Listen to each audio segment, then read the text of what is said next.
ओम शांति। मुरली सुनने की विधि।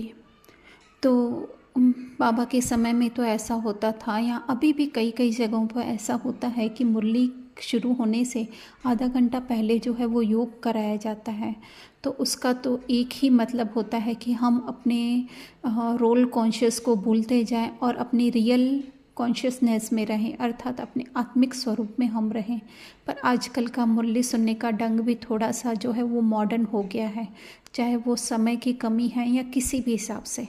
तो लेकिन हम एक कार्य हम कर सकते हैं कि जब भी हम घर से मुरली सुनने के लिए सेंटर पर जाते हैं तो इतने समय में हम अपना ध्यान जो है अपने आंतरिक स्थिति पर रखें, अपनी अंतर्मुखता की स्थिति पर रखें।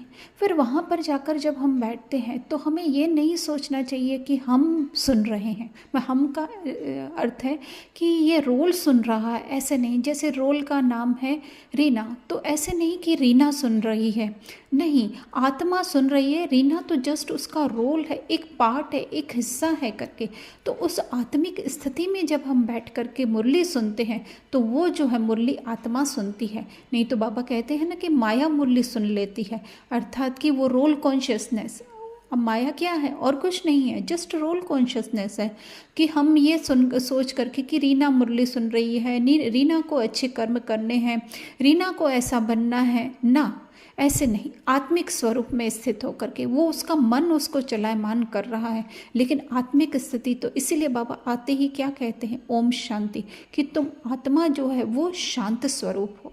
दूसरा, फिर जब मुरली में कुछ ऐसी पॉइंट्स आती है जो कि किसी के अवगुण होते हैं तो फटाफट हमारे बुद्धि में क्या आ जाता है, वो पर्सन या वो रोल आ जाता है। जैसे हम रोल हैं, वो भी तो रोल जस्ट प्ले कर रहा है ना।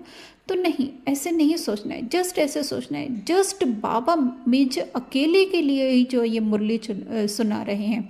तो जितना जितना जो है वो अपने लिए हम उस मुरली को सुनते जाएंगे, उतना उतना जो है हमें वो मुरली शक्ति प्रदान करेगी। फिर उस मुरली में से हो सके तो कम से कम 3 पॉइंट्स हम ऐसी बुद्धि में रख दें, सुनते टाइम पे ही या पढ़ते टाइम पे ही। अगर कोई अकेले में पढ़ता है तो पढ़ते ही अपने आप को जस्ट एक जैसे रिमाइंडर दे दे कि ये जो है आज सारा दिन मुझे अभ्यास करना है। तो कुछ एक ऐसी महत्वपूर्ण पॉइंट्स हैं, अगर हम उस पर ध्यान देंगे तो मुरली तो हमें नर से नारायण बनाने ही वाली है। अच्छा, ओम शांति।